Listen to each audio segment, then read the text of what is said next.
All right. Good morning. Welcome to another episode of the Liberty Dad Podcast, a discussion on politics and culture. I'm your host, DL, America's most objective libertarian. For tuning in live, thank you so much for giving me your time so early. All right. We are back with another episode of 47 Weekly. We are going to talk about Donald Trump, some of the things that are happening. There's been a few things happening here and there. There might have been an election. There might have been some upsets. It happens. And we're going to kind of talk about them a little bit. I'm not going to go into depth. Actually, yesterday, I'm kind of getting some of my windows here. Why is it doing this? This is doing some weird stuff here on me. I talked a little bit yesterday about the elections and what I think they mean. And one of the points that I made, and this is a point that I've been making for quite a while now, is that, like some people were like, yeah, it's the blue states, like it's not terribly surprising, but I look at it and I said, well, there were a couple of elections where it was relatively out of the ordinary, right? Like you had Mamdani win, and it's like, well, yes, New York is blue, but it wasn't that blue. It wasn't socialist blue. And I'm not using socialist as a dirty word. At this point, it's an accurate descriptor. And it's being embraced by people who are socialists publicly. And I talked about this a long time ago. I was like, when I see somebody go on national television and they're asked about being a democratic socialist, and they're like, yeah, I totally am. Here's why. Here's what's good about it. Here's blah, blah, blah. Right? Whether I agree with them or not, what that tells me is that they're not afraid to identify that way anymore. It used to be, you'd say socialist, people were like, I'm not socialist, or they would try to temper it. They would be like, well, socialism isn't so bad. I mean, look at the Nordic countries, but ultimately what they were really trying to do was to temper it. So I talked about that, and then, so that's been kind of my message. We're going to talk about that. We're going to talk about, there's not like a whole lot of stuff to talk about for 47 weekly, like what Trump's been up to, like this executive order, that executive order. But I do have some things. So let's start with, where do we want to start here? Let's start with this. Let me put this up on the screen here for you. So this is a recent executive order that he passed. We're not going to deep dive into it. I just noticed at the very top it says Democrats have shut down the government for 35 days, 8 hours, 37 minutes, and 48 seconds. It's a little timer. That's humorous. Anyway, so this comes from the White House, and it's modifying duties addressing the synthetic opioid supply chain in the People's Republic of China. This is signed yesterday. Okay. What is this? We'll read it a little bit. Background. In Executive Order 14195, I found the failure of the government of the People's Republic of China to act to blunt the sustained influx of synthetic opioids, including fentanyl, flowing from the PRC to the United States, constitutes an unusual and extraordinary threat to the national security, foreign policy, and economy of the United States that has its source in substantial part outside the United States. So this is interesting. I want you just think about what we just read there. And maybe I'll zoom in on it a little bit so you can see it. Mo better. What's that? How's that look? Maybe a little more? A little more. There we go. All right. So I'm going to highlight this really quickly. He said, where is it? I found all the way down to here. Right there. Okay. Can we highlight it? We'll highlight it. There we go. Look at that. That's beautiful. I found that the failure of the government, the People's Republic of China, to act to blunt the sustained influx of synthetic opioids, including fentanyl, flowing from the PRC to the United States, constitutes an unusual and extraordinary threat to the national security, foreign policy, and economy of the United States. He doesn't really talk about like deaths or anything. Usually when people talk about fentanyl, they're like, oh man, it kills so many millions of Americans, right? And I just thought that was kind of interesting, right? Like he's not like saying, hey, he doesn't lead with saying, hey, it constitutes an unusual and extraordinary threat to the citizens and the national security, foreign policy, and economy of the United States. He just kind of leaves out the citizens altogether. I declared a national emergency with respect to that threat, and to deal with that threat, I imposed an additional ad valorem, tongue-tied here, rate of duty of 10% on articles that are products of the PRC, as defined by the Federal Register, notice described, blah, blah, blah. Okay. And then he goes on and he says, after discussions between the United States and the PRC, among other things, the PRC is committed to take steps to alleviate the national emergency declared in Executive Order 14195. Specifically, the PRC is committed to take significant measures to end the flow of fentanyl to the United States, including stopping the shipment of certain designated chemicals to North America and strictly controlling exports of certain other chemicals to all destinations in the world. In light of the PRC's commitment, the United States committed to, among other things, reduce the additional ad valorem rate of duty applicable under blah, blah, blah. Okay? Basically, he's using tariffs to fight the drug war. And I find this significantly absurd. Okay? We're fine. This is so weird to me. The drug war is a social ill. Drugs are a social ill. And when I say that, I mean like drug abuse. Drug abuse is a social ill. You don't really fight that by trying to implement economic measures. Now, I get it, Republicans. You guys keep hammering away and say, oh, we can't legalize things. But let's talk about what fentanyl actually is. It's a byproduct of the war on drugs, particularly heroin, because you can make it more cheaply. You can make it, instead of sending like kilograms, you can send like ounces now, right? Like you need smaller amounts, so it's easier to hide, easier to transport. And this all came about because of the war on drugs and the way that we fought it. And it's not that I think that everybody should be taking heroin. It's not that I have disregard for people that abuse drugs. I believe that drug abuse is a medical problem. We need to treat it like a medical problem.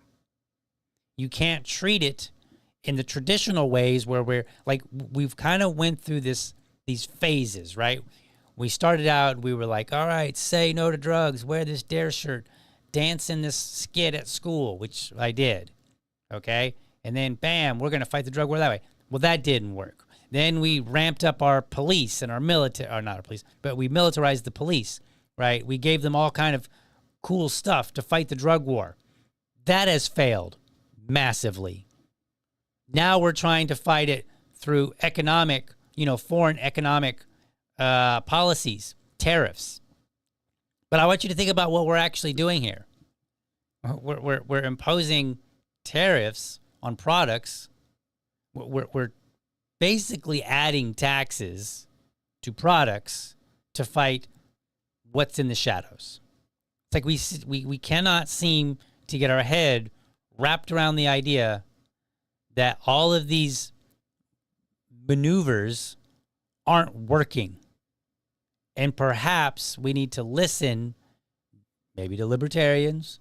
We can go back to prohibition. We can be like, all right, well, what happened during prohibition? Until you deal with the supply, you're not going to be able to deal with the demand. Because so long as there's a demand, I'm sorry, did I say that wrong? I said that wrong. So unless you deal with the demand, you're not going to be able to deal with the supply. So long as there's a demand, somebody will try to supply it. And the only thing that we've been able to do is increase the cost of the supply, which effectively means we make it more dangerous. This is not good. This is not helping. And I from what I see, Trump seems to think that tariffs are the answer to everything. I mean, it's a little hyperbole there, but I just don't think it's working. And I think this is the Republicans, to get a little bit cliche, this is basically the Republicans engaging in boomer-esque ways of approach to our social ills, to economic problems, so on and so forth. They just keep reaching back in the hat, and they're like, okay, well, what do we do in the old times? We'll do something along that line. Rather than say, hey, let's do something entirely different. And I keep trying to say, like, you keep basically doing the same thing. You're basically just trying to say, no, you can't have it. And if we just say no in the right way, we'll totally get it right one of these days. But we're not. We keep failing. So for me, this is just reaching for the ways of old. We are in an entirely new world, if you will. We have more access to information. We can criticize things. We can look up things. I mean, I could go on after the show. I could sit down and in 30 minutes, I could go pull up my health records if I wanted, and I could paste that into AI and basically get a second opinion on my health if I wanted, right? Like, that's the world we live in. We're living in an entirely different world. And I feel like Republicans, I'm not beating up on the Democrats right now, just because the Republicans are kind of the ones in charge. And, this is 47 Weekly, so we're talking about them. But don't worry, you'll get your chance come the midterms, right? When inevitably the Democrats start seeing even more wins than they did yesterday. You'll get your turn. Don't worry. I'm a libertarian through and through. I got some for you later. All right. But right now it's the Republicans' turn to get beat up on. And I just feel like they are just keep reaching. And we can see this through Trump's policies. We can see this through the things that he hasn't done or he has done and the things that he hasn't accomplished. So let's kind of segue a little bit into yesterday's election, because I wanted to lead with that because it's 47 Weekly. I do want to talk a little bit about the president and then about some of the things that he's doing. When I went to civictracker.us, there weren't a whole lot of things that I thought were interesting to talk about in terms of executive orders and stuff like that. So, and since the election was just yesterday, I'm trying to kind of tie it all in together. So I picked this one and I said, all right, look, this seems to me to be the boomer way of doing things. And I know it's kind of an insult, and I don't if I had a better way of describing it, you could I would use it, but I think boomer just kind of hits the nail on the head. And but if you really want, if you're an old and you're like, hey, I'm insulted by the word boomer, well then just replace that word with the ways of old. Okay? Because we're approaching things via the ways of old, but we live in an entirely different world now. We have information. We have an information overload. I could literally spend 8 hours every day consuming information. And I wouldn't necessarily cross the same piece of information twice. Or, I could, but, I could go out and I could listen to an hour or two of crypto stuff. And then I could go and watch some news about, the president and what he's up to. And then I can go and watch and see what's going on in some other city and what their city council is up to, right? And then I could, maybe pull up some videos on health-related matters. Maybe I want to get fit. Maybe I want to learn more about, since I'm kind of old, maybe I want to learn more about my lipids, right? Like I could just constantly move from one thing to the next. That wasn't the case once upon a time. Once upon a time, I didn't have access to 14 studies that could argue whether or not tariffs are a good idea. I kind of had to either go to school where I was introduced to books or maybe go research at the library and, maybe spend 4 hours digging up information. Whereas now I just type it into Google and bam, I get tons of information that, on any topic that I want. And I think that is changing how, in some sense, how we approach our politics. And that's changing the dynamic of what it means and how we win. When I say we, I just mean whatever group you're a part of. So let's segue over into the election yesterday. Let's go kind of back to that. Hopefully the narrative I'm painting today is coherent. But if not, throw it in the chat and be like, Dale, you're all over the place. And I'll just be like, okay, well, I don't know what to tell you. So here's some images. Here's what Trump said yesterday. He says, and so it begins. Does it though? Or has it begun a long time ago? Is it just now beginning? I think we're seeing the fruit of what has already been started. Zoran Mamdani, I'm going to kind of focus on Zoran Mamdani just because he's, he won the New York City election for mayor. He is a democratic socialist, which is kind of unprecedented. Even in a blue area, it's unprecedented. And I said this yesterday on my show. I said he was going to win. I said, was that Katie Wilson? She was more progressive, the Seattle mayor. And I believe she won as well, right? And so it's a little different. It's not just the same. I was like, oh, yeah, a bunch of blue wins, kind of normal. These are different blue wins.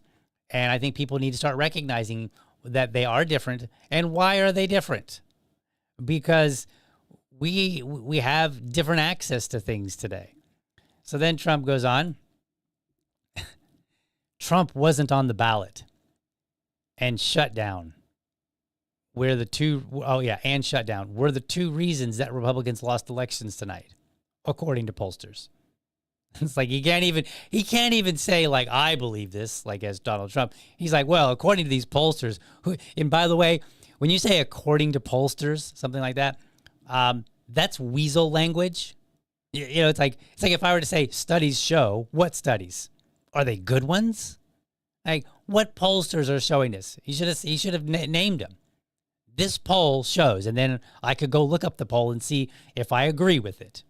Maybe they asked 3 people, and that was the poll. I don't know. He just said pollsters. I don't know what that means. Okay, but Trump wasn't on the ballot. Okay, and the shutdown. That's it. It has nothing to do with anything prior to that. Because here's the thing. When Trump got elected, we all had a good idea that he wasn't going to be on the ballot today. And he's definitely not going to be on the ballot in the midterms. So he wasn't going to be on the ballot again. So were they just, was he planning to lose? Was he like, all right, now I'm elected, I won't be on the ballot anymore? Okay, well, if you believe that, what the hell were you doing to compensate for the fact that you weren't on the ballot? See, this is this old time attitude, like, I wasn't on the ballot. And it had nothing to do with, I don't know, all the myriad of things that have been happening that some of us have been screaming about. I said months ago, the moment I heard about Zoran Mamdani, I was like, oh boy. I was like, Republicans better get their act together. And I said so a long time, months ago. I said, y'all better get your act together and start talking about policy. You better deliver. Right? That's basically what I said. I mean, I didn't say it quite in those words, but that's basically what I said. And what did Republicans do? They wanted to talk about him eating with his fingers. Right? That was a big deal. There is a post where Charlie Kirk was like, that's disgusting, blah, blah, blah. This is America. We eat with the knife and a fork. And I criticized him over it. And I was like, okay, what does that matter? And I've been criticized. I'm like, who cares how the man eats? Who cares if he's doing it for performance to get votes? It seemed to have won, or it seems to have helped him win, right? So like Trump is just looking back like in the near past. And he's like, oh, it must be this. Rather than looking and saying, hey, maybe the things that we've been doing lately or not doing have contributed to this. So what kind of things might those be, Mr. Trump? Well, did he deliver the Epstein files? No, but he ran on that. And that was a big deal to a lot of people. That's a big deal across the aisle. Democrats are hitting him hard. Some of them, yes, for politics. Some of them actually want them released. And they're like, yes, release the files. If there is a ring of pedophiles that are up there with the wealthy and the politically connected class, let's hear about it. Let's get them. And the Trump administration has made excuse after excuse after excuse. Pam Bondi has made excuses. She came out and she's like, all right, we're going to do this. They came out the binder, the phase 1, and everybody's like, yo, whatever happened to phase 2? Phase 1 implies that you have more coming, and you didn't. She said, oh, all the files are on my desk, and people were like, yeah, you kind of implied that you knew there was more information. And she's like, well, what I was saying was the files were on my desk and I had to review them. And now that I've reviewed them, I found there's nothing there. And then people are like, well, wait a minute. Ms. Maxwell went to jail for what? She was being a madam. To who? We talk about, well, Pam Bondi was like, well, we can't release any information because of the victims. Okay, so we've acknowledged that there's a perpetrator that facilitated this. We've acknowledged that there's victims. Who are the people that are actually doing the crimes? How come none of them, not even one? The Trump administration didn't even throw us a bone and say, here's one. That went to it. Think about Doge. We're all hyped up about Doge, right? Man, if there's one thing that will speak to the heart of the majority of Americans, it's wasteful spending by our government. That also transcends parties. But yeah, we might disagree on what constitutes wasteful spending. Democrats will say this is wasteful spending, and that'll be something that Republicans like, and then Republicans will say this is wasteful spending, and that's something that Democrats like. But there have to be things where we can all agree, yeah, that's wasteful spending. Who authorized that? Fire that person, right? But even still,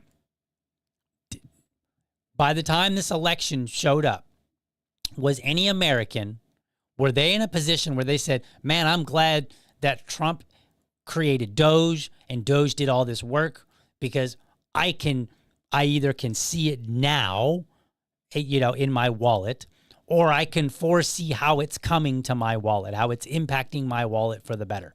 No, they didn't deliver anything. Like, yeah, we learned some things and they shuffled some stuff around, but at the end of the day, did it help anybody pay their rent? Did it help anybody buy groceries? Did it help anybody do anything other than get to dunk on somebody on the internet? No, it didn't do anything. Right? Over and over and over, we see all of these things that were not delivered. Lately, the Republicans, it's kind of weird. I kind of have been making this joke for a while there on Twitter. A lot of people were like, oh, we're about to have a civil war. Well, what I didn't realize, and I just didn't see it coming, the Civil War was going to be within the right. They're having a civil war because Tucker Carlson had on Nick Fuentes. That's their big top issue. And some of them now are like, that's why we lost. You lost because Tucker Carlson was platforming some people? No, you lost because you didn't deliver. That's how this works. When you deliver things, when you meet people's needs, they have a tendency to be sympathetic towards your cause in some way. And they weren't, because you didn't deliver anything. The Trump administration, what they should have done is they should have focused on what can we deliver by November 4th, 2025. Good candidates, number one, that's its own separate issue. But yes, good candidates. But what can we deliver so that the good candidates that we put out there are more appealing and they can run on that? Then guess what? Trump would have been on the ballot. He would have been on the ballot had you actually met people's needs. What did Zoran Mamdani run on?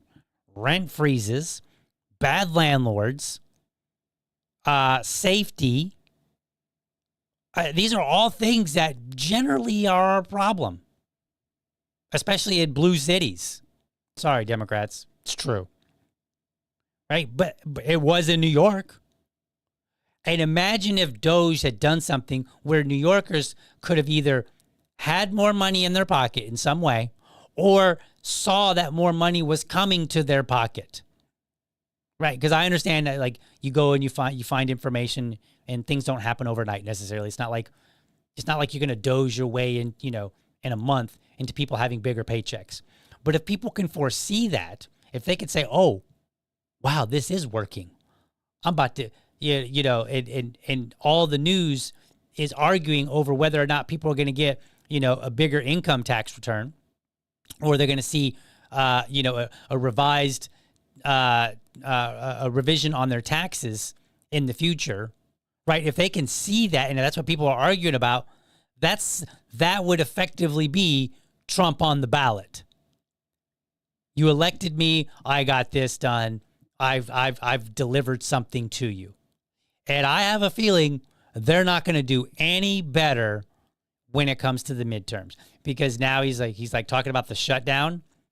And like, other than diehard Republicans, and maybe diehard Democrats, normal everyday people, do they really believe that it's really just one party or the other?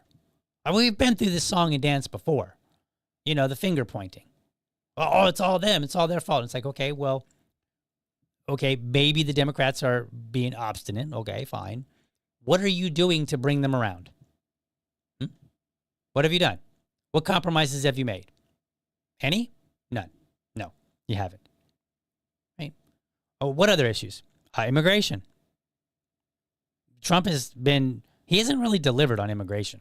Now, I know people might get mad and they'll be like, well, I've seen him. No, I've said this before. He ran on immigration altogether, but he really focused on the worst of the worst. Tren de Aragua, MS-13, people over here, allegedly consuming, handouts and stuff, welfare and whatnot. And what has he delivered? Well, I've pointed this out. I said the most high profile cases, they have been people that have been here for like 10, 15, 20 years. That's who he's nabbed. And I pointed out, I said, this is a problem because they told us, they said, Biden is responsible for millions of immigrants coming to the country during his term. And then the stories we see are people that have been here 10, 15, 20 years. Anybody do math out there at 8 o'clock in the morning? If you've been here 10, 15, 20 years, you didn't come during Biden's term. You are not those millions of people. He didn't deliver. Now, you might argue and say, well, DL, that's just the media. They're picking and choosing. Fair enough. But the Trump administration got behind it and doubled down on him. Right? So take, for example, Abrego Garcia. Big, huge case. The Maryland man. Right? Big, huge. He's been here since 2015, I think. 2012, somewhere around there. The early 2010s. Somewhere around there, that's when he got here. Okay? And the Trump administration got him, doubled down on him. That became their big issue, their big deal. Rather, what they could have done, so first and foremost, what they could have done is not deport him to basically a penitentiary in El Salvador for a couple of reasons, right? They could have said, okay, this guy at this particular moment, the information we have is a bit sketchy, but it's not really heavy enough to send him to a third world prison made for terrorists, right?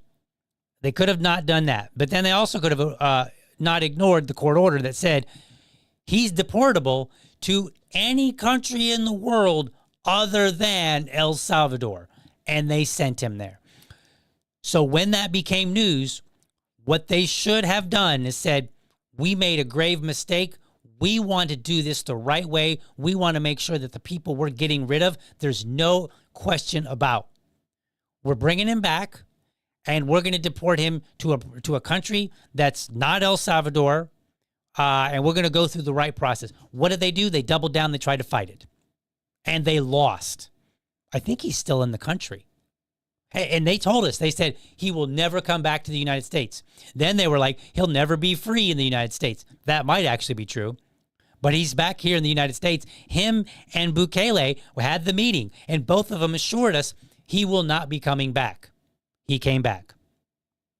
Why? Because the Trump administration doubled down on the wrong issue. Rather than saying, you know what, our bad, our mistake, we got this one wrong, but we're going to make sure that the people that we're deporting to CCOT are like we have undeniable evidence that these guys are very bad people. We're going to send the worst of the worst there. And then they should have focused on that. Then what they should have focused on is dealing with, okay, we're going to investigate and we're going to find anybody that's getting benefits that should not be getting benefits.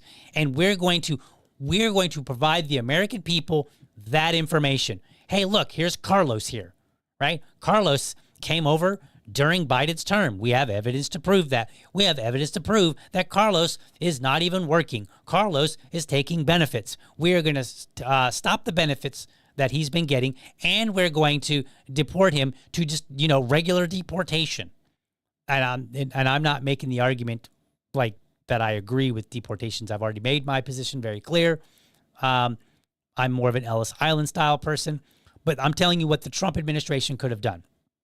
And they could have focused and whenever the media came out, their arguments, the fight with the media should have been, no, look at this dude, undeniable evidence. And not like Abrego Garcia, where the evidence initially was, well, he was caught in a Home Depot parking lot and he was talking to some people that were, at least one of them was, known to be a gang member. And then other gang members said, oh yeah, this dude's totally one of us. Like, that's the information they had. It wasn't really good information. But then everything else after that was like, oh, well, we found out that he was pulled over in Tennessee and he was trafficking people. Guess what? He's not being charged for that. Why? Because it's garbage. That's why. But the administration doubled down on all this garbage, and they tried to cover their ass after the fact.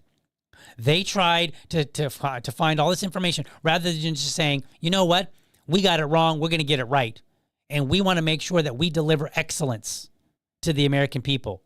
We want to make sure that when the mainstream media who does not like us and they come out and they try to spin a story against us, that we have our facts prepared and we're ready to deal with this. And that when we present this information to the American public, there will be no doubt in their mind that the media got it wrong. They didn't do that. Had they done that, had they started with the worst of the worst, dealt with welfare, if that's even true, I'm sure it probably is to some degree, but had they done that, just dealt with those two things, right? Trump would have been on the ballot. Had we not watched them snatch up people with masks, we saw the videos. This is what I mean. We're in a whole new world. Citizens can record things, throw it up on the internet, and Elon Musk, he bought Twitter. So now Twitter is not the same Twitter where they could just silence things left and right. It doesn't work that way anymore. But we're in a new world, and the Republicans have not adapted. They're just keep trying to do this blunt force effort, and they're losing. Had we not watched ICE agents literally just roll up on people, jump out of vehicles, snatch people up, throw them in. It's like a Liam Neeson movie. And they're like, and people are like, law's the law. And I'm like, it looks a whole lot more like fiction to me. Maybe the person that you're snatching up is a bad person, but the way that you're doing this does not look good. And when we find out that you're making mistake after mistake after mistake with this immigration stuff, we start doubting whether or not you're actually the good guys. And I'm talking about not we libertarians who already thought, hey, ICE and every other three-letter agency needs to be shut down. I'm not talking about us. I'm talking about regular, average, everyday, moderate Americans who could be swayed that, yes, this is necessary. Or they could be swayed, this is a bad idea. And they're being swayed that it's a bad idea because you're making too many mistakes. And you're doubling down on your mistakes. So no, Trump wasn't on the ballot in any way, shape, or form because he hasn't been delivering. And the shutdown, we go through that all the time. Whatever. The government shuts down. Yeah, it's longer now than it has been in the past. I don't know if it's the longest one, but it's fairly long. It's 35 days now. That's fairly long, right? But everything around it is still the same old politics as usual. And when I look and I say, okay, well, what are you doing to convince the Democrats? You're now talking about we need to end the filibuster, right? That's their answer. Brute force with immigration, brute force in Congress, just brute force everywhere.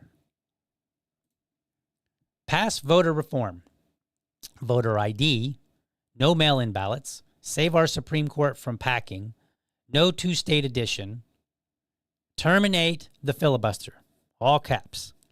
That's what he said. Let's terminate the filibuster.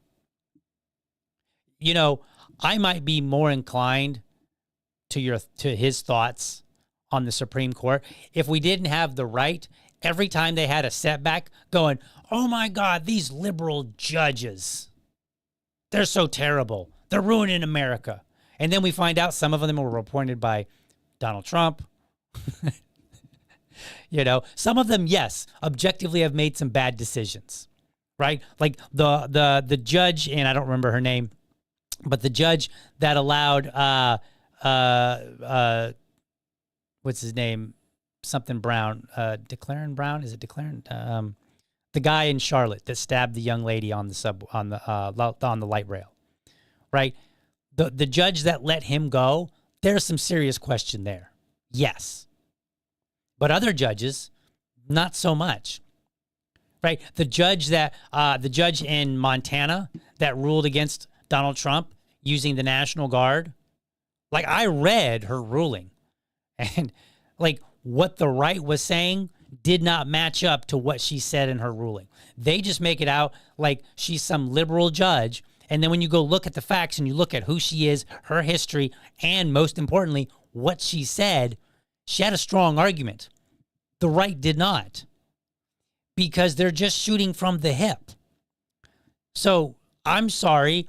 I'm not like your tears are falling on, deaf ears for me when it comes to the Supreme Court or any court, anything, because you guys can't even be bothered to read some of these rulings.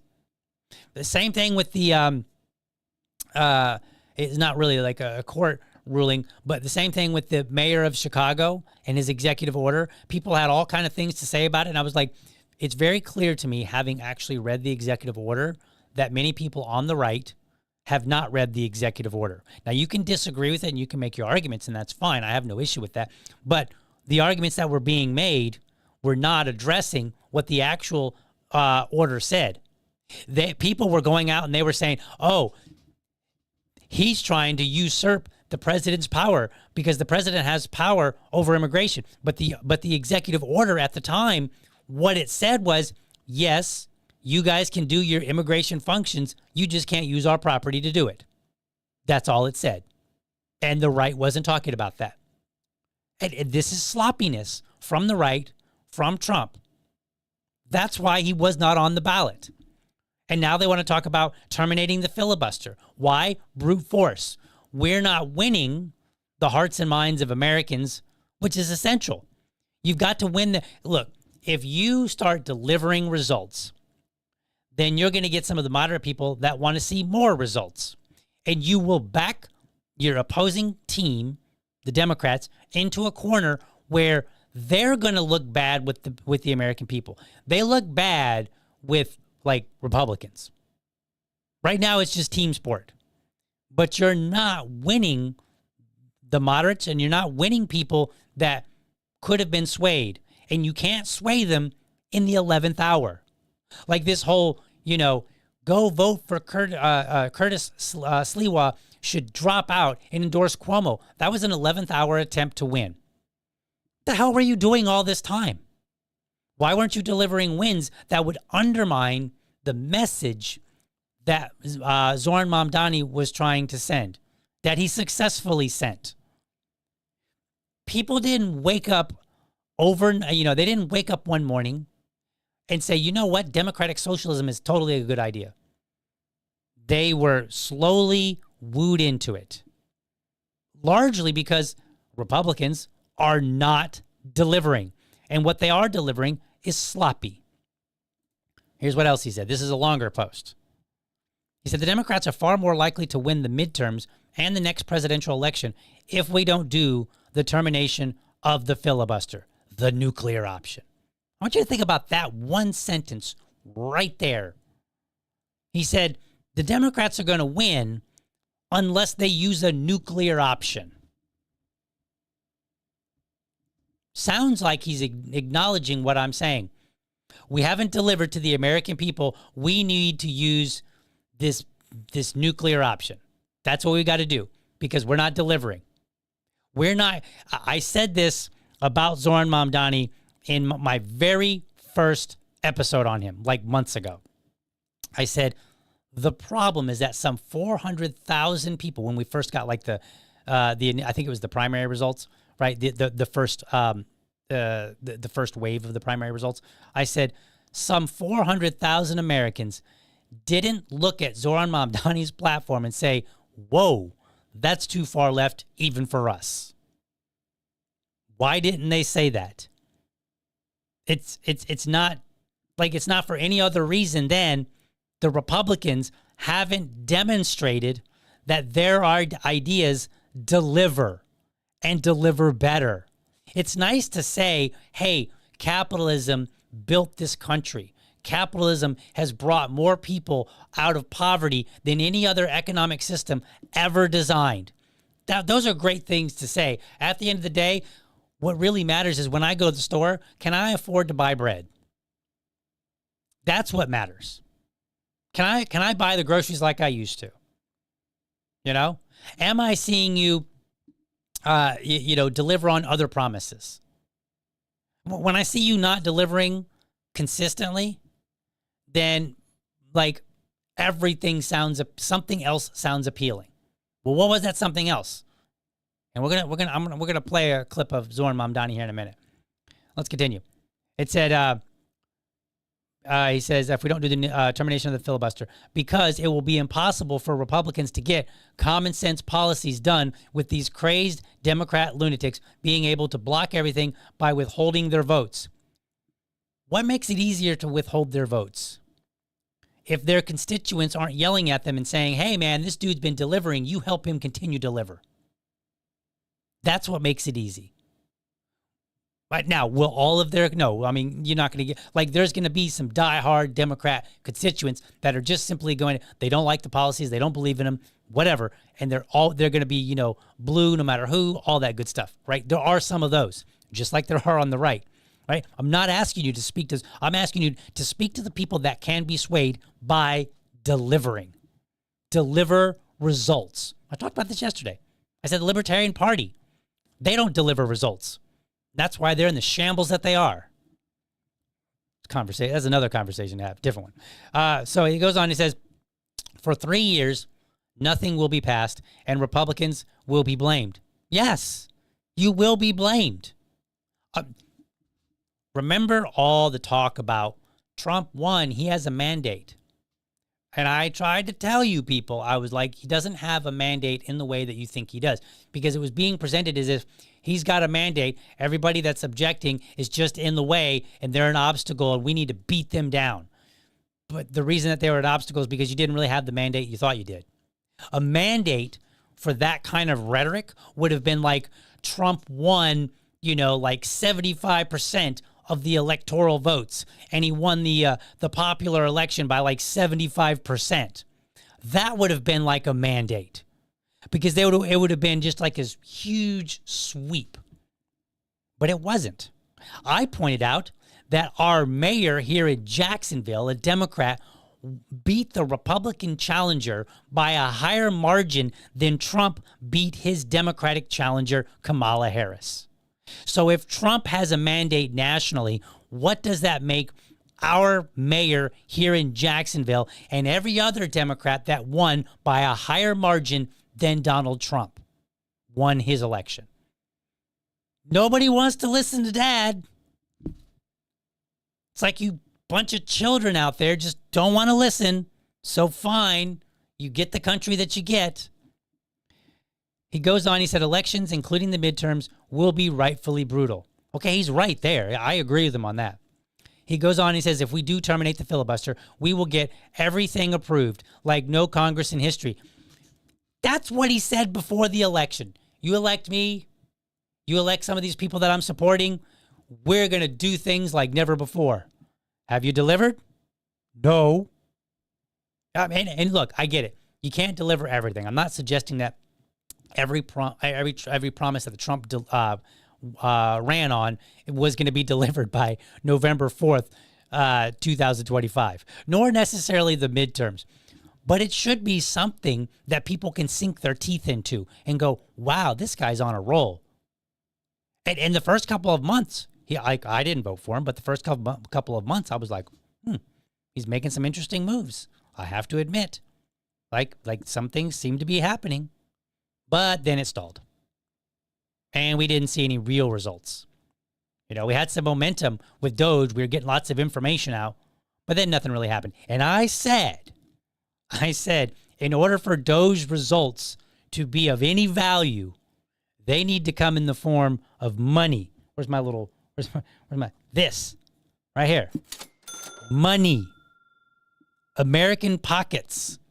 I mean, it's no good to tell me that you're going to eliminate all this fraud and waste and abuse, you know, of money, and then I don't see any of it. Like, okay, did you actually eliminate it or did you shift it? He said, he goes on and he says, we will have fair, free, and safe elections. So 2024, was that not fair, free, and safe? Because he won. Is he trying to tell me that, like, Republicans did something? Should I be concerned? Should I be contesting the wins that Republicans got from 2024? Is that what he's telling me?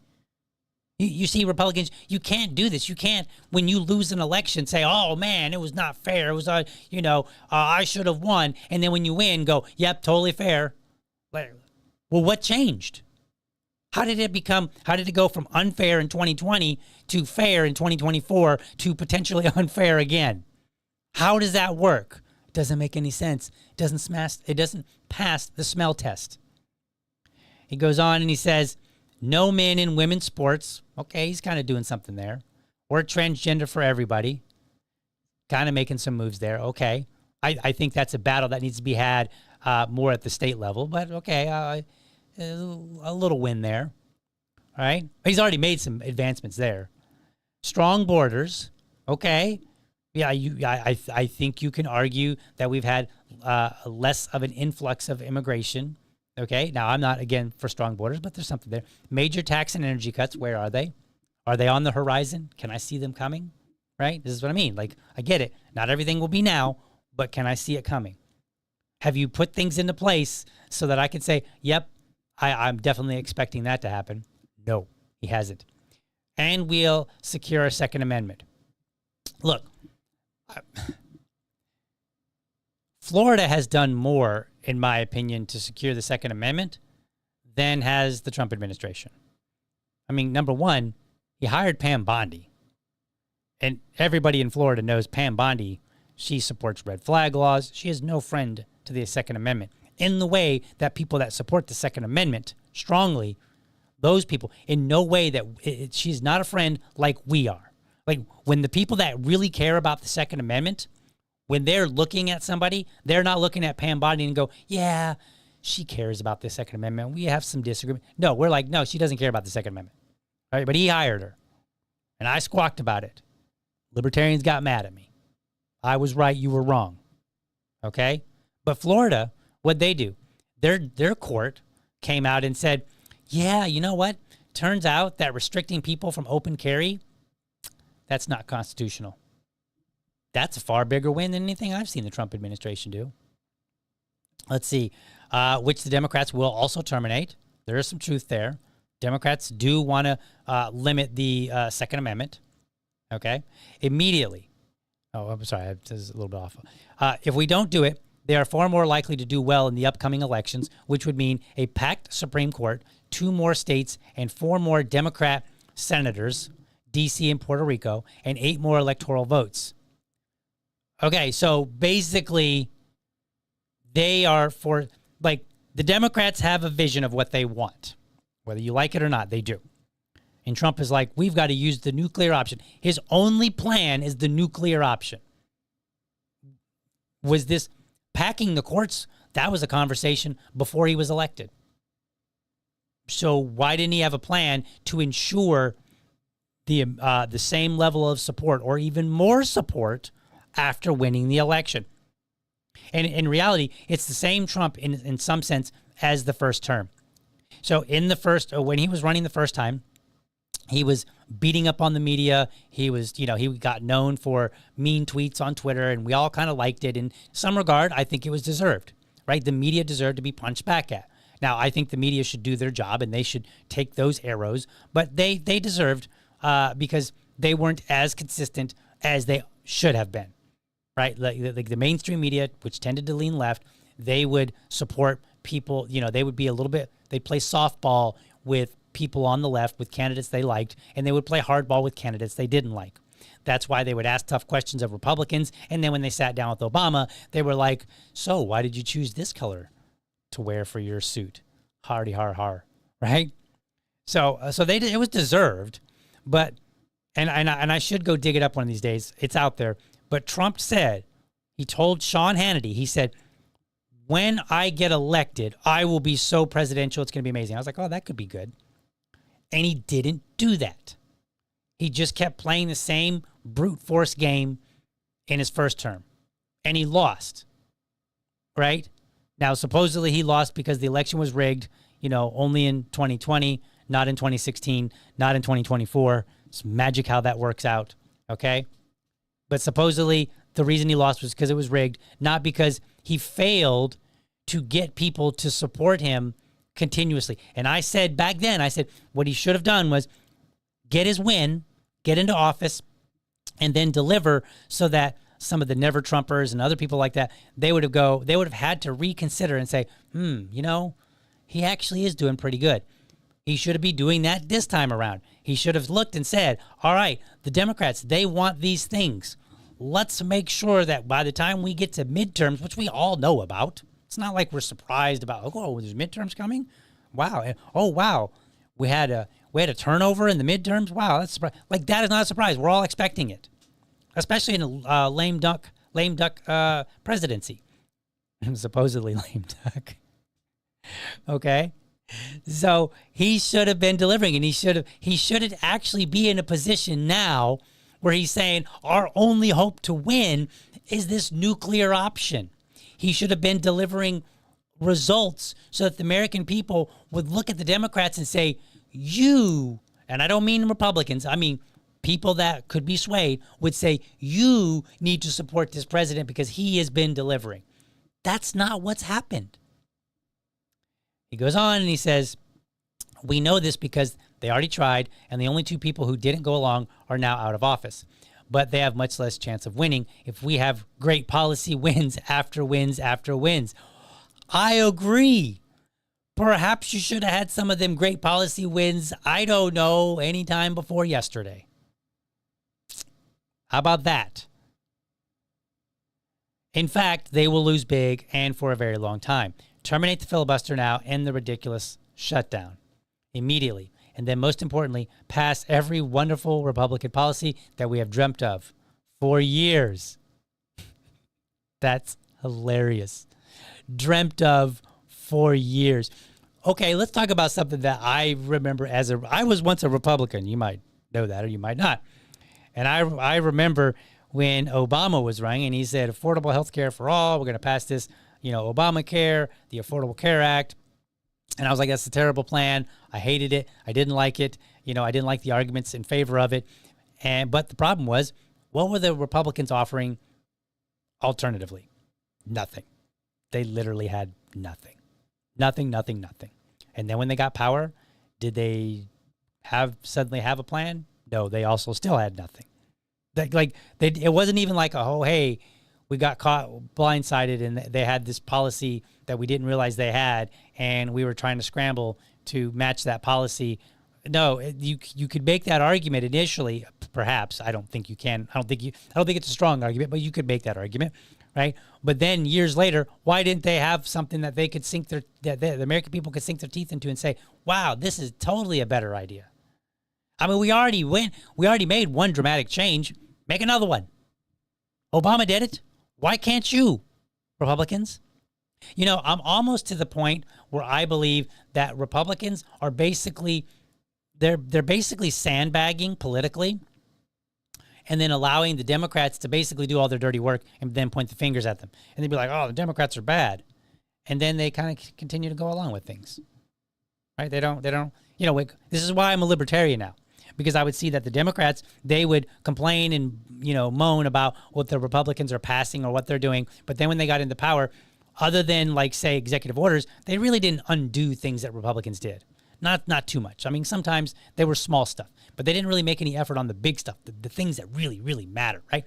And then I saw the Republicans doing the same thing. Republicans would bemoan and cry and whine about what the Democrats are doing. But then when they got into power, there was virtually no effort to undo it, to say, okay, we are now going to match this with a better plan. And we're going to go through the hard pain because when we go through the pain of undoing this bad legislation and then we put in our better legislation, it's going to be painful. It's going to be brutal. It's going to be a huge fight.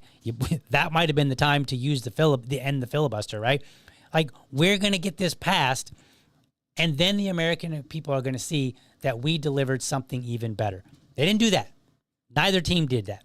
So therefore, that's why I'm a libertarian, because I'm just we're just ping-ponging back and forth, with team pretending to play against team, but it really seems like they're working together, even if not intentionally. Although I'm kind of at the point where I'm like, are the Republicans really, maybe they're really just sandbagging on purpose, and then they're blaming the Democrats, but they're getting what they really want. Maybe that's what's going on. I don't know.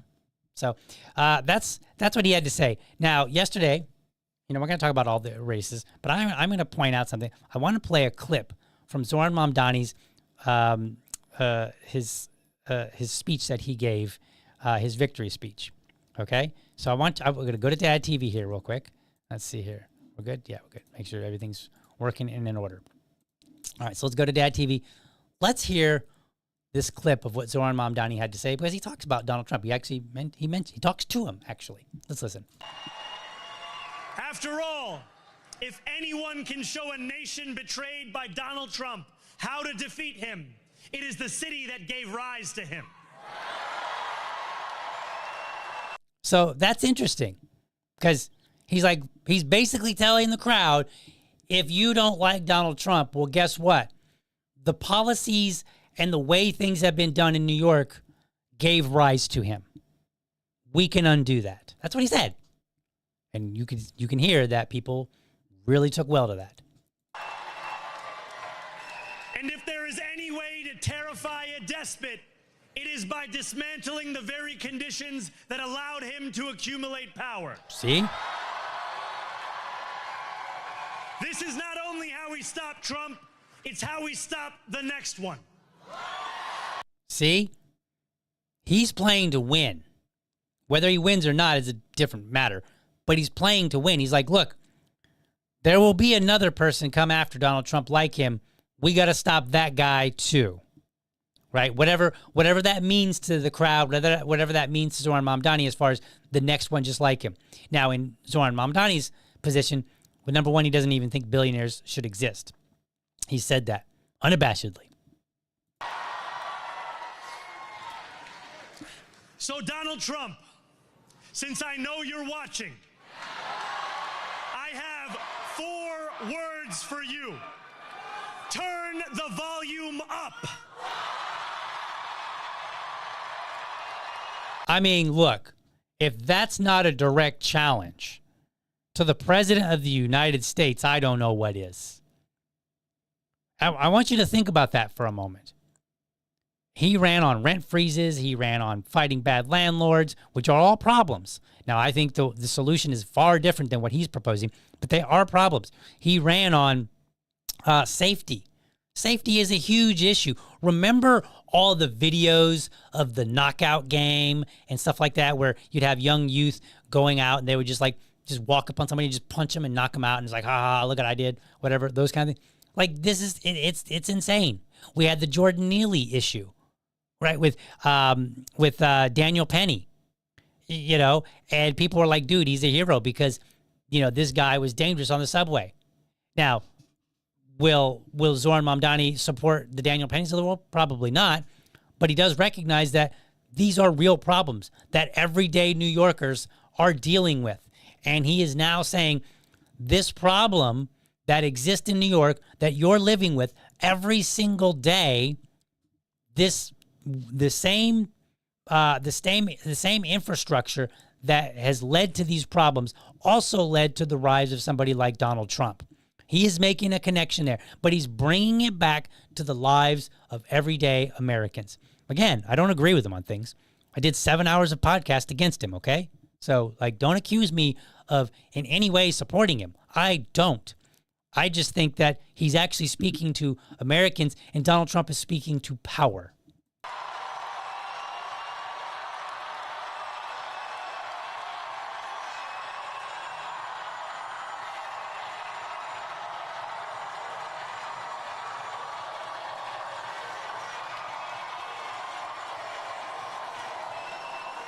We will hold bad landlords to account because the Donald Trumps of our city have grown far too comfortable taking advantage of their tenants.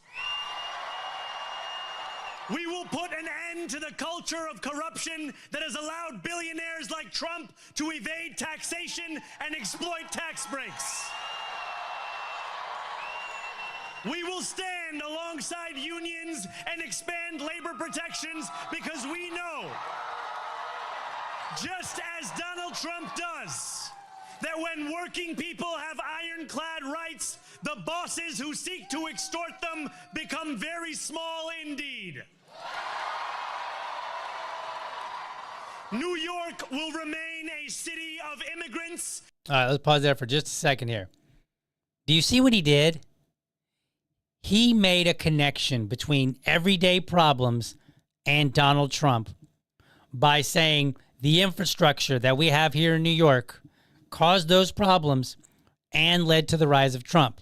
Now, we can argue. I'm not saying he's necessarily correct.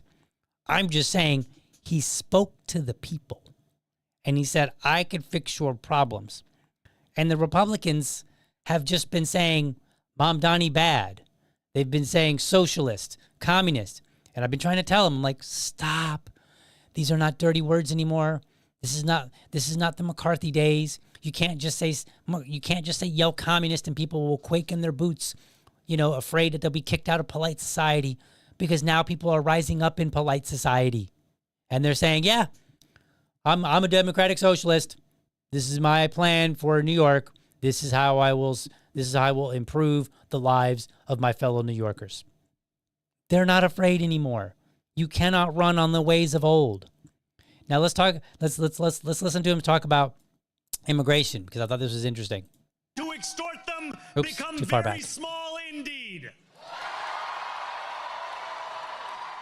New York will remain a city of immigrants, a city built by immigrants, powered by immigrants, and as of tonight, led by an immigrant. Listen to that crowd. Remember when Trump was all like, oh, the crowds love me? Well, all that same bluster now can be said of Zoran Mamdani. The crowds love him. Why? Because we saw good people being snatched up by ICE, or what we believed were good people. Perhaps ICE has their act together, at least in the sense that they're grabbing, the very worst of the immigrants, which I doubt. But let's just give them. They haven't presented that case. They've done a poor job of presenting it. So from the perspective of many people, it really looks like you're just wildly shooting from the hip, going after people. And there is a moderate position to be had, even by people that want to see, even by people that believe immigration is a problem. There is a moderate position even to that. The get all the immigrants out is a foolishly radical position, and it's not one that's shared by enough Americans to make it a successful policy. It's just not. I don't care whether you support immigration, you're opposed to immigration, I don't care where. Those are the facts. We can see it. New York City elected a Democratic socialist, and they're just, now these are his supporters, of course, but they're going bananas. And I haven't even looked at the numbers yet, but it doesn't really matter. He won. Winning is winning.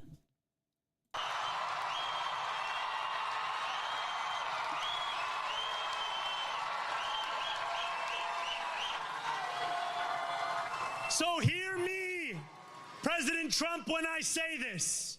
To get to any of us, you will have to get through all of us.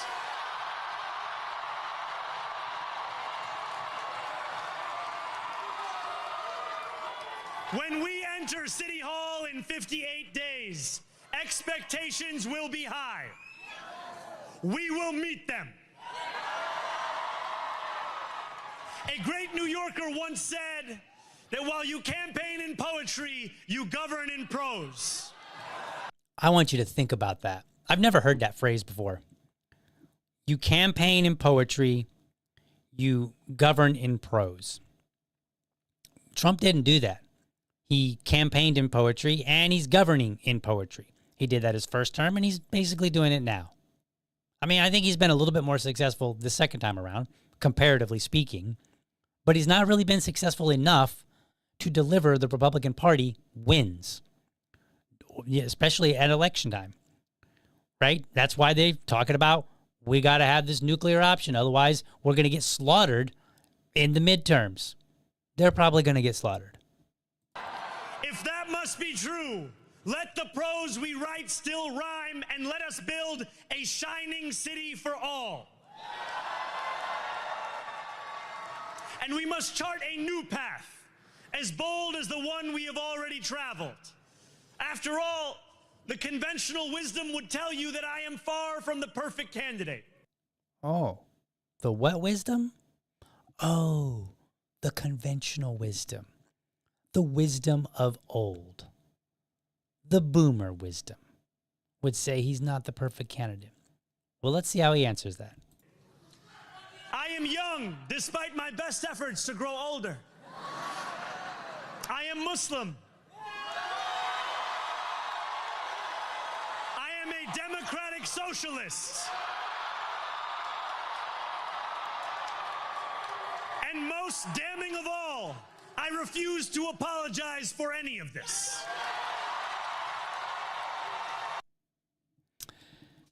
What did he just do? He did exactly what I saw Trump do when he first hit the political scene to run for president. When Trump first came out, the media was like, he's rich. He can't be like, he's not like you guys. And Trump said, I remember, I watched him. He got up and he was like, I'm rich.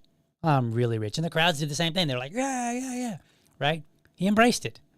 And they would say, oh, he's a womanizer. And he's like, I love women. They're so beautiful. I want to have lots of women around me. They're beautiful. Right? He embraced it. Like everything they threw at him, he embraced. Well, Zoran Mamdani apparently was paying attention. Because everything that the right has thrown at him, which was not policy, by the way, he embraced. And he just reiterated that right there. He said, I'm young, but that's cool. I'm working I do what I can. He said, I'm a Muslim. Like we've been crying about Muslims, not me, but like people on the right, they've been crying about Muslims. Oh my God. Like think about Dearborn. They're flipping out over Dearborn. They're like, oh no, they want to institute Sharia law. And then you've got people like Randy Fine. He's trying to pass legislation that will restrict Sharia law and abide by the Constitution, even though we literally already have all of that. We could challenge any legislation as either constitutional or not, right? Like it already exists. You don't need additional bills, but they're freaking out. They're like, oh no, we're having a immigration crisis and we're going to lose our country and they're coming over here. It's not working. Because as I keep trying to say, focus on policy. Focus on delivering results that make American lives better. Hit them in the pocketbook with money. Don't give them a handout. That crap might have worked for George W. Bush, but it doesn't work now. People want lasting results. When I see paycheck after paycheck that doesn't have as much taxes taken out, guess what? I'm paying attention to what caused that. That's what I'm paying attention to. You throw me a check, a one-time check. I mean, now we have the internet in full swing. And all my friends can say, this is why it's a bad idea. Look what happened the last time. Look at this, look at that, whatever, right? So we can have debates on whether or not it's even a good idea. How it's going to, we can talk about, hey, yeah, they gave you a check, but they devalued your money. So yeah, they gave you $1,000 or $1,400 or whatever, and but it actually goes a lot. It doesn't go nearly as far as $1,400 once did. You see what I'm saying? Like we have to have meaningful results. You cannot run on he's a Muslim, and you can't run on he's a democratic socialist because he just embraced it, right? Think about all the things that Trump said, and they were like, and then he said, I could stand on Fifth Avenue and shoot somebody and people would support me, and people did, right? I'll grab him by the you-know-what. People supported him, right? He said all kind of crazy things, and people supported him. Well, now guess what? It's now the left's turn to embrace crazy things and get their support. This model has failed. The president, so far, has failed. He should own it. And we should not be talking about, we need the nuclear option. That's what you use in desperation. They're desperate. And I'm telling you, I think the midterms are going to be rough unless they do something, unless they make some significant changes. The midterms are going to be rough because Just pay attention to what people are talking about. Look, let's go to the comments right now. I'm going to show you something. I want to show you something because where is he? Mason Shoemaker, who I had on the show, he came in. Here's what he said. What did he say? He said, hopping off to get ready for class, but just wanted to brag on my party for a second. Now, he can rightfully brag on his party. The Democrats are going to be out there. They're going to be invigorated. I said this repeatedly. I was like, they're going to win. They're going to get some wins, and they will be invigorated. This will get them excited, and they're going to look for more. They're going to see that it wasn't so scary to talk about democratic socialism because it worked, at least in New York City. Will it work in, I don't know, say Jacksonville? Probably not. Okay? It's unlikely to work here. But Seattle, Katie Miller, I think she won. I didn't look, but I'm pretty sure she won. Okay? In fact, before I even speak, we'll just go Google it. Katie Miller. We'll see. Let's see. Election results. Not Katie Miller. That's the bozo in the White House's wife. Seattle mayor. Let's see here. Katie Wilson. Let's see here. Harold leads Wilson. So she may not be winning. I don't know. Let's see. Let's see here. Let's see here. Katie Wilson. Let's see here. So it looks like she's not winning yet. I think so. It just says leads. There's no clear winner yet.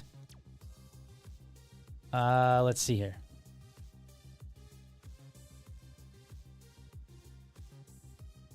Should have looked this one up. Okay, so the last I'm seeing here is that he had a slight edge, 54% over 46%. Okay? So she may lose, and that's fine. But she's not, and that's a significant loss, 10 points. It's a significant loss. But I don't think it alters my point, nonetheless.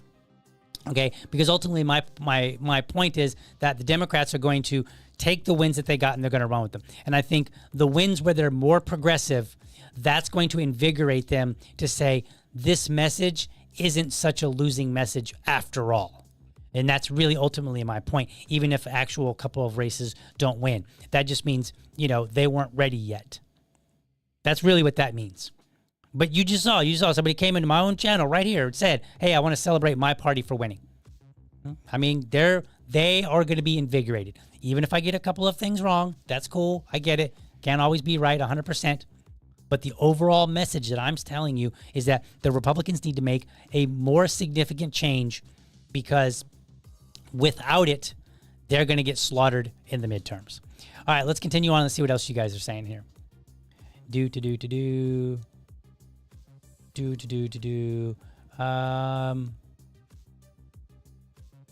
Keith asks, did We the People win anything, or is it the same old? Same old.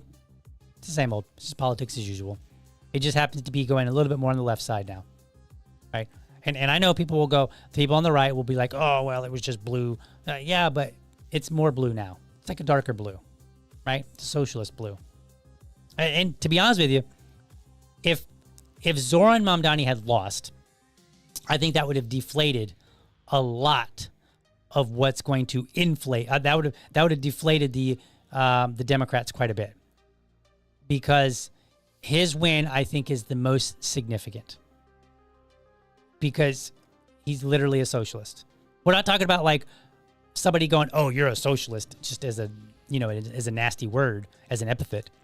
No, he literally is one, and he's like, "Yep, I'm a proud socialist right here, I'm proud, and we're going to do socialist things, and we're going to make New York great again."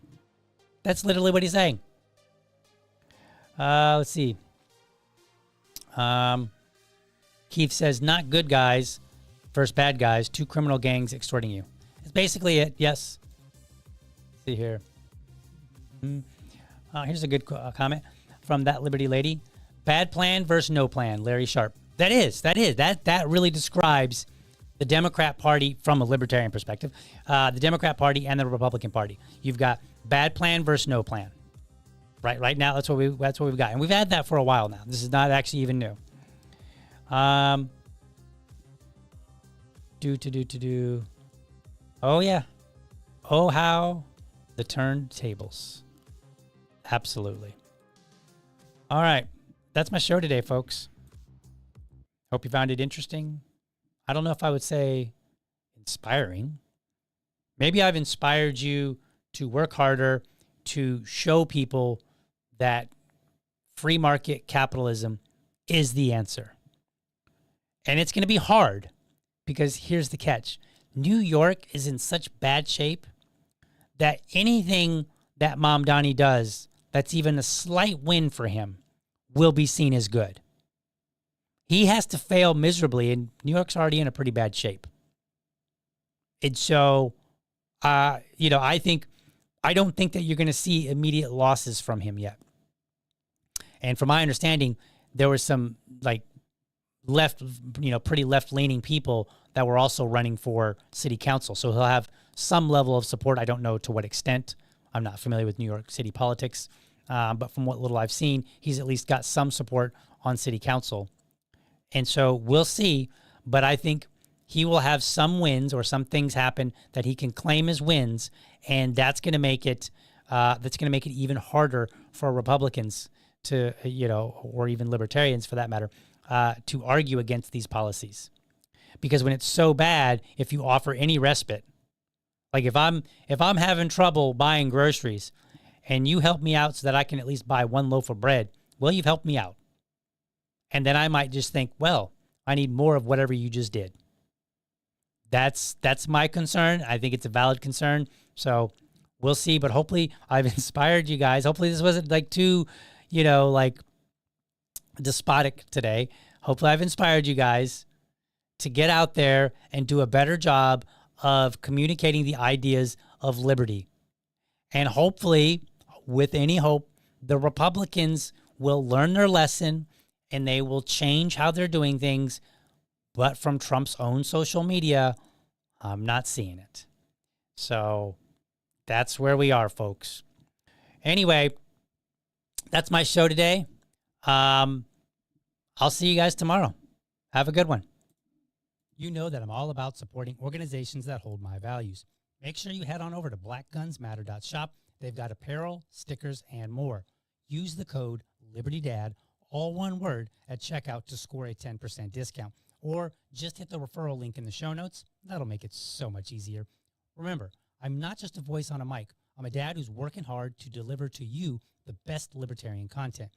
Connect with me on Linktree, where you'll find links to my Patreon and buy me a coffee, because every bit helps keep this show rolling.